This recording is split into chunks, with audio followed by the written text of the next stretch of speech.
rero uyu mwanditsi w'izaburi Dawidi aravuga ngo nimwumvirize ko mu ndirimbo yiwe Imana yacu yihimbaza. Yemwe mw'abantu muriko murumva ino ndirimbo, ndafise ubutumwa ntumbereye kuvuga muri ino ndirimbo, kandi ubwo butumwa buri mw'aya majambo avuga ngo nimwumvirize ko mumenye yuko Uhoraho aryoshe. Birashoboka mukaba mutaramenya yuko aryoshe kubera yuko mutaramwumvirizako, kubera yuko mutaramuryako, kubera yuko mutarahonja ngo mwumve uburyohe bw'Uhoraho, ingene busumvya ubuki, ingene busumvya ibiryoshe kuryoha. None icomba mukumvirizako, ndabinginze mwumvirizeko. Icomba mukumvirizako mukamenya ingene Uhoraho aryoshe. Imana yacu nidutabare. Bene data bakunzi ba kino kiganiro igitondo gishasha, turavuga ngo hahirwa uwumuhungirako.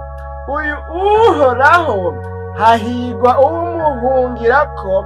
Imana yacu nidutabare. Kubera iki? Tubona yuko ngaha kimwe mu bintu byatuma avuga ngo Uhoraho araryoshe nuko Dawidi nawe yahungiye kuhoraho, nuko Uhoraho yamugize ubuhungiro bwiwe, akavuga ngo Imana niyo buhungiro bwanje n'inkomezi zanje, kandi sinzokena, umuntu ntaco yonteramwo ubwoba, kuko ndafise ubuhungiro.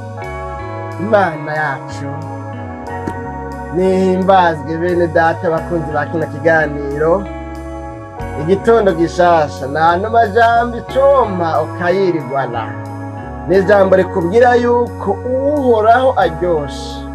Hariho ibikorasi bahora baririmba bavuga ngo Yesu araryoshe kandi amerera neza, Yesu arantangaza